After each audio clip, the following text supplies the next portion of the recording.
আছে স্মার্ট বাংলা।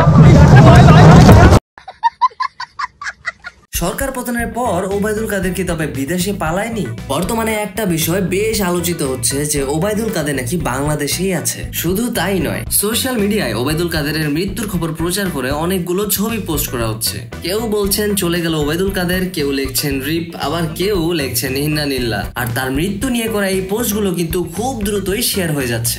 এখন সোশ্যাল মিডিয়ায় এই যে খবরগুলো ঘুরপাক খাচ্ছে, এগুলো কি আদৌ সত্যি? মানে ওবায়দুল কাদের কি তবে সত্যি মারা গেল? আদতে ওবায়দুল কাদের কিন্তু মারা যায়নি। তার এই মারা যাওয়ার যে পুরো বিষয়টা ঘুরপাক খাচ্ছে এবং এই নিয়ে যেই পোস্টগুলো করা হচ্ছে সব কিন্তু ফেক নিউজ। আর ফ্যাক্ট চেকিং এর মাধ্যমে পুরো বিষয়টা কিন্তু স্পষ্ট হয়েছে। ওবায়দুল কাদের মারা গিয়েছে এমন গুজব কিন্তু আজকে নতুন ছড়ায়নি। এর আগে বহুবার এমন গুজব কিন্তু সোশ্যাল মিডিয়ায় ছড়িয়েছে। আর গুজবগুলো তখনই ভাইরাল হয় যখন মানুষ কোনো কিছু না বুঝে বা না যাচাই বাছাই করেই পোস্টগুলো শেয়ার করে দেয়। এদিকে ওবায়দুল কাদের নিয়ে এই গুঞ্জনের মধ্যেই সাংবাদিক ইলিয়াস হোসেন তাকে নিয়ে তার ফেসবুকে একটা পোস্ট করে। যেই পোস্টে সে লিখেছেন, অত্যন্ত বিশ্বস্ত সূত্রে জেনেছি ওবায়দুল কাদের দেশেই আছেন। তিনি দেশ ছেড়েছেন কিংবা মারা গিয়েছেন এইসব খবর পরিকল্পিতভাবে ছড়ানো হচ্ছে। তার পোস্টের কমেন্টে ঢুকলে দেখা যায় অনেকেই ইলিয়াসের কথা বিশ্বাস করছে, আবার অনেকেই তার এই দাবির বিরোধিতা করছে। এখন বাংলাদেশের পরিস্থিতি হয়েছে এমন যে কখন কে কোন দাবি করে আর কখন কোন দিক দিয়ে কি বের হয়ে যায়, মানে এটা কিন্তু কেউই বলতে পারে না। এইরকম ভাইরাল আর ট্রেন্ডিং নিউজগুলো পেতে আমাদের ট্রেন্ডিং টাইম চ্যানেলটাকে সাবস্ক্রাইব করে ফেলুন।